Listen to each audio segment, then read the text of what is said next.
Saudações, bom dia, sábado, 8 horas da manhã, 16 graus, uma temperatura muito agradável. E o dia de ontem foi interessante no aspecto geopolítico, por uma série de razões. Foi bastante interessante. Havia uns diferendos entre os Emirados Árabes Unidos, o Irã e a Rússia. Parece que eles foram resolvidos, e isso é ótimo, certo? Isso é ótimo. Tem 3 ilhas no Golfo Pérsico que os Emirados Árabes dizem ser deles, mas estão sob poder do Irã. E parece que os Emirados andaram reclamando. A Rússia e os Emirados fizeram uma declaração conjunta, acho que foi mal interpretada em algum ponto. Mas ontem a Rússia deixou claríssimo, através do Lavrov, a inviolabilidade do território iraniano como princípio absoluto. O que também foi uma ameaça, né? Não para os Emirados, mas para qualquer país que resolvesse atacar o Irã. Por falar em ameaça, vamos falar daqui a pouquinho sobre a Arábia Saudita. Deixa eu só comprar pão para o banco. Depois que o presidente Vladimir deixou claro algumas coisas que eram necessárias ser clarificadas,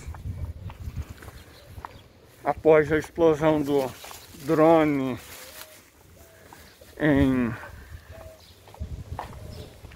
Jitomir, né? Foi o mesmo tipo de drone que os russos explodiram em Khmelnytsk algum tempo atrás. Putin ficou mais calmo, né? Acho que a mensagem que ele passou com a explosão feita pelo drone foi entendida pelos europeus. Ele falou algumas coisas muito interessantes. Primeiro, ele lembrou que os territórios ocidentais da Polônia foram presentes de Stalin. De fato, a Pomerânia Oriental e a Silésia eram territórios alemães que a União Soviética simplesmente deu para a Polônia. Segundo, ele falou para a Polônia, lembrou, né, que a Rússia e a Bielorrússia estão em estado de união. Ou seja, na prática é um país só que com 2 governos. E que nesse sentido, qualquer ataque, eu sempre tenho que mostrar flores, né, gente? Qualquer ataque à Bielorrússia seria um ataque à Rússia, caso a Polônia tenha se esquecido. E aí ele fala uma coisa interessante, ele fala assim, ó, Polônia está de olho em territórios da Ucrânia Ocidental, que ela considera poloneses. E falou que, bom, isso não era um problema russo. Mesmo não se oporiam. E essa é uma declaração interessante, porque muda outras declarações do passado. É uma armadilha, porque esses territórios ocidentais ucranianos, que o Zelensky, eu não duvido que ele esteja querendo entregar isso para a Polônia. O Zelensky é um traidor. É um Temer da vida. Zelensky é um Temer piorado, certo? É um Temer piorado. Mistura de Temer com o filho do Bolsonaro. Então, né? Zelensky não tá nem aí para a Ucrânia, não tá nem aí para o povo ucraniano. Zelensky é milionário, roubou como se não houvesse amanhã. Garantiu o futuro da esposa e dos filhos, tem mansão na Itália. A esposinha está morando em Israel. Ele não está nem aí, absolutamente nem aí com o destino dos ucranianos. Está se lixando. É tipo o Temer com o destino do brasileiro. Então não está nem aí, cara. Então, existe até uma chance dele, mas eu acho que aí ele seria deposto. Os ucranianos não vão simplesmente aceitar isso. De toda forma, é como se eu tivesse aberto um canal. O Putin falou, se vocês quiserem invadir a Galícia, invade, não tem nada a ver com isso não. E é uma armadilha por quê? Porque nenhum povo odeia mais polonês, respeitar ninguém respeita, estou falando de ódio, do que o ucraniano. Historicamente, se você for ver aquele regime que matou o equivalente a metade dos congoleses mortas pelos belgas, na Segunda Guerra Mundial, né?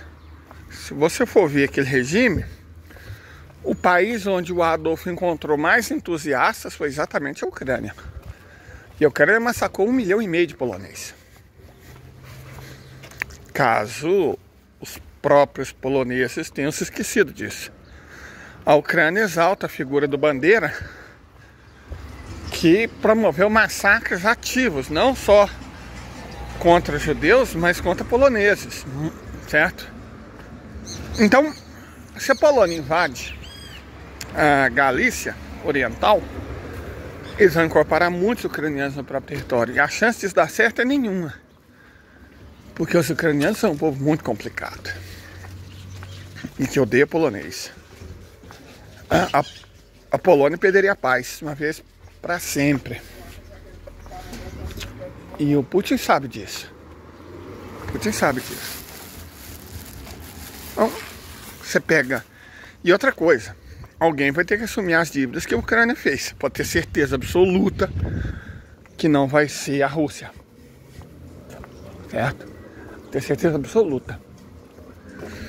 Eu não sei se a Ucrânia vai continuar existindo, certamente nunca nas mesmas fronteiras.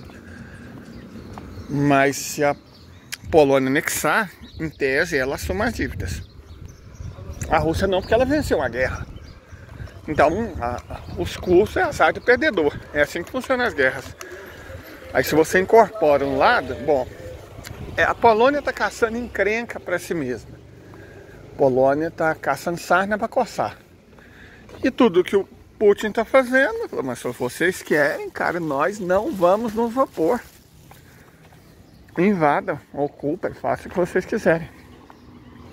Só não toquem na Bielorrússia. Então, assim, o destino da Ucrânia está selado. Ela já perdeu a guerra. A questão vai perder.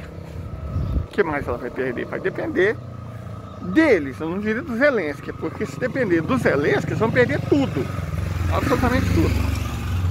O Zelensky está mandando mulheres para a frente de combate de maneira ativa, está convocando mulheres para mandar para a frente de combate. Ele está convocando crianças de 16 anos, adolescente, sabe? De maneira ativa também. Ele está preparando crianças de 12. Então, cara, a Ucrânia já era. Se os ucranianos tiverem o desejo de qualquer futuro, por mais miserável que seja, mas algum futuro, como nação independente, eles têm que se livrar do Zé. Tem que se livrar do Zelensky. Porque o Zelensky já custou a saída de 10 milhões deles do próprio território. Então fez o trabalho de desnazificação que o Putin queria. O Zelensky já fez com que mais de 500 mil de vidas fossem perdidas. A tentativa estúpida de enfrentar o exército russo. E vai fazer com que o país não tenha mais litoral. A Rússia não vai descansar enquanto não tomar Odessa. O Mar Negro vai ser um lago russo. Mas vai perder acesso ao litoral. Vai perder a Nova Rússia. Provavelmente está cada vez mais certo que eles vão perder Sumi e Poltava também. E não é de se descartar que eles percam até Kiev. E tá só perdendo. O Putin avisou. O Putin deixou isso claríssimo, gente. Claro como a luz do dia. Falou assim, ó, quanto mais tempo vocês levar para se render, piores serão as condições. O que é justo. É assim que funciona. Certo? Eu não... Cara, adoro essa casa. Cheio de plantas, quintal maravilhoso. O que em algum momento os ucranianos vão ter que parar. Você está apanhando, apanhando, apanhando. A perspectiva é apanhar mais. E você continua insistindo. Para quê? Para quem? Certo? Então, o Putin ainda deixou a avenida aberta. Se a Polônia quiser entrar, entra. Se eu fosse os ucranianos, porque como eu disse, não vou falar do Zelensky, porque ele é um traidor miserável. É um Temer ucraniano. Mas se eu fosse os ucranianos, removi-lo do poder por qualquer meio. De preferência aquele que normalmente se adota na Europa Oriental. E negociava a paz.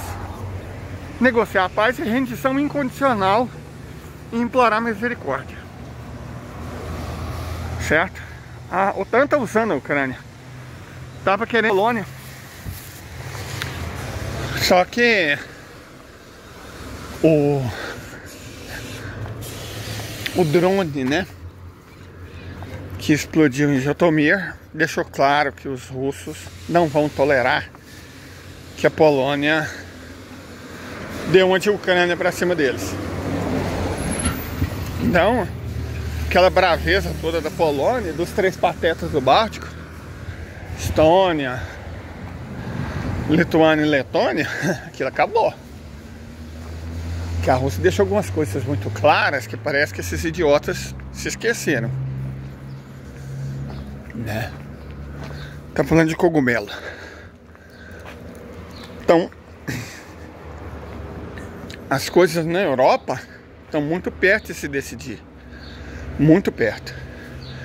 E como a gente vem falando há muito tempo, o palco vai se deslocar para o Oriente Médio. O que enseja uma série de novas reflexões.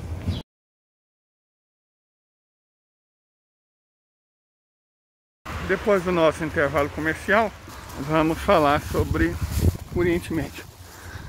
Como eu disse, a Rússia não quer que o conflito perdure no continente europeu, no quintal dela. E se você leva em consideração as necessidades do Irã, da Arábia Saudita, da China, é natural que o conflito agora vá para o Oriente Médio. Mas em quais termos? Primeiro vamos ver os atores. O Iêmen, quando a gente fala de Iêmen, o país foi destruído. Sim, de certa forma. Mas no Iêmen criou-se também combatentes muito experientes. Os Houthis trabalham para o Irã agora, né? Sempre. Então, de certa forma, Síria, Iêmen, Líbano e Irã é uma coisa só. Vamos chamar de eixo xiita. O eixo xiita, que é a libertação da Palestina, de qualquer maneira. Até abriram mão de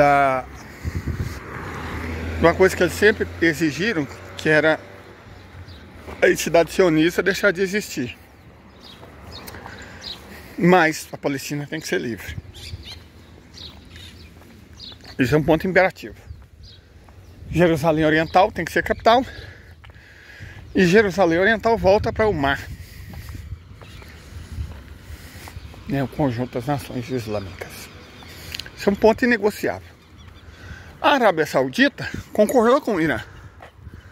Em algum momento, provavelmente no fim, quando as coisas estiverem precisando dos coturnos em terra, ela invade a Jordânia e entra na Palestina, na entidade.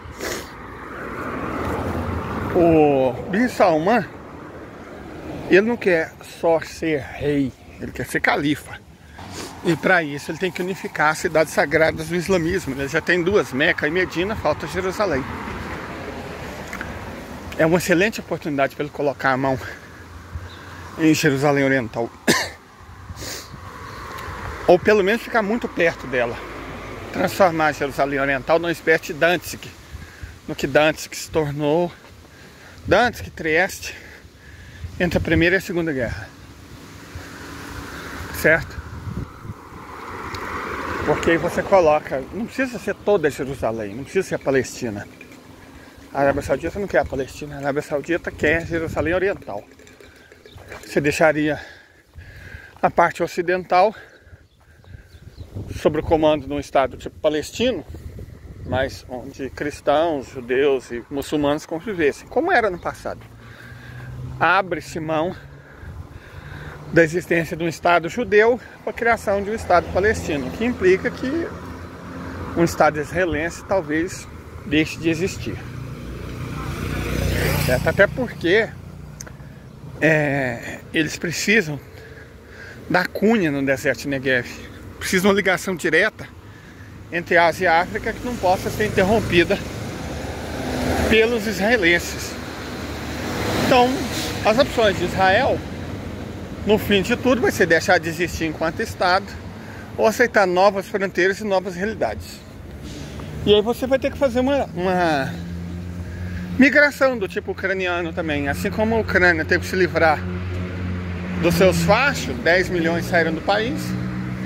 Eu creio que os elementos mais pró-americanos, mais colonialistas da entidade, caso a entidade continue existindo, vão ter que sair também. Certo? Vão ter que sair também. Porque o roubo e o sofrimento desde a Nakba, 75 anos atrás, vão ter que ser desfeitos. Perfeito? Então, a entidade tá para se tornar um Vietnã do Sul, um ex-país. Correto? Vai ter, evidentemente, isso vai ser resolvido no campo de batalha. Certo? No campo de batalha. E quando eu falo resolvido no campo de batalha, é resolvido no campo de batalha mesmo. Começa pela Síria, eu venho falando nisso há muito tempo, e já está escalando na Síria. Os Estados Unidos mandou ameaça, vai colocar mais F-16, F-35. Vai nada, cara. Porque se colocar lá F-16 e F-35, e a Rússia também vai colocar, ou se já não colocou seus próprios brinquedos, vai acontecer com esses aviões, com esses caças, o mesmo que aconteceu com os caças ucranianos. É cair tudo. Não tem nada que voa feito pelos Estados Unidos que resista a um R-37M. Então se vocês colocar lá tipo 10 caças, vamos supor que eles tenham, né? Essa reserva toda de mão de obra e equipamento, coloca lá 20. O F-35 nem funciona. É um bom F-16, que pelo menos funciona. Quarta geração, mas funciona até bem. Colocar 15 F-16, é só a Rússia pegar 15 R-37M e pronto. Sabe, o R-37M vai 6 vezes a velocidade do som e não erra. Cada avião é um alvo batido e ponto. Não tem o que fazer. A Rússia nem precisa sofrer. Só colocar o mesmo número de R-37M do que os Estados Unidos, a OTAN, colocar de caça e pronto. Já tem interferência eletrônica, combate caça a caça, então não vai dar certo. Sabe? A situação dos Estados Unidos lá é péssima. E já ameaça, vão colocar mais armas, vão nada. Não colocar nada lá. Só ameaça para ver se assusta os russos. Só que os russos estão rindo na hora dessa. Certo? O eixo xiita pelo norte, os sunitas, Arábia Saudita, Jihad, Palestina, Hamas pelo sul. É assim que vai ser. E é assim que vai terminar. Aí vamos para clarificar tudo. Dizer o seguinte: por que os Estados Unidos não vão, por exemplo, macetar a China? Porque a China já desenvolveu armas de interferência eletrônica muito poderosas. Vou até ver se eu coloco aqui para vocês. Já desenvolveu armas de interferência eletrônica muito poderosas. Ela tem míssil hipersônico. A marinha dela hoje é maior do que a americana. Então não dá para enfrentar mais a China. Você fala que, do ponto de vista prático, é a potência industrial do qual os Estados Unidos dependem. Aí uma dependência mútua não é. O mercado interno chinês é enorme. A China tem um PIB de 33 trilhões de dólares. E como ela está previsto crescer 6%, quer dizer que o PIB vai aumentar 2 trilhões de dólares. O comércio com os Estados Unidos é só 1 trilhão. Então metade do crescimento interno da própria China já é mais do que o comércio que a China tem com os Estados Unidos. Acreditar que a China também depende dos Estados Unidos é uma bobagem. É uma bobagem que não se fundamenta. Os Estados Unidos dependem dramaticamente da China para fornecer produtos industriais, já que eles não têm mais indústria. Eles abriram mão, né, para criar o capitalismo rentista, financiarizado. Então eles dependem da China, não o contrário. Não dá para enfrentar a China. tecnologicamente superior, potência industrial muito superior, economicamente muito na frente, tecnologicamente avançada, não dá. Não dá para enfrentar a China, mas não dá mesmo, certo? A única arma que os Estados Unidos têm, que eles costumam usar com alguma eficiência, é a aeronáutica. Só que os Estados Unidos estão a 10 mil quilômetros da China. Pode levar para o porta-avião, claro, porta-avião, que lava o gordo, que os mísseis hipersônicos russos, que estão a serviço da China, destroem a hora que eles quiserem. E se chegar perto, os próprios hipersônicos chineses destroem. Então, não tem o que os Estados Unidos possam fazer contra a China. Certo? Entendem? Não tem. Não tem. A Europa estão sendo expulsos de lá, perdendo a guerra da Ucrânia. E a Rússia deixou claro, claríssimo, como a luz do drone que explodiu em Jotomir, que eles não vão aceitar mais nenhum outro proxy. Tipo, esquece transformar a Polônia na nova Ucrânia. Então, expulso da Europa e sem condição de ir para a China, o que resta? Resta o Oriente Médio. Vamos atacar o Irã. Não vão atacar o Irã. O Irã forma mais engenheiro do que os Estados Unidos e tem a capacidade industrial de produção de arma maior que a dos Estados Unidos. Olha como é que as coisas mudam, né? Tem arma que os Estados Unidos não têm. Quantidades incalculáveis de drones kamikazes. Basicamente uma invenção iraniana. Mísseis hipersônicos. E os russos, se for preciso, coloca, digamos, cogumelos para servir o Irã, como colocou cogumelos para servir a Bielorrússia. Então já era também, não dá para enfrentar o Irã. O que sobra? A Síria.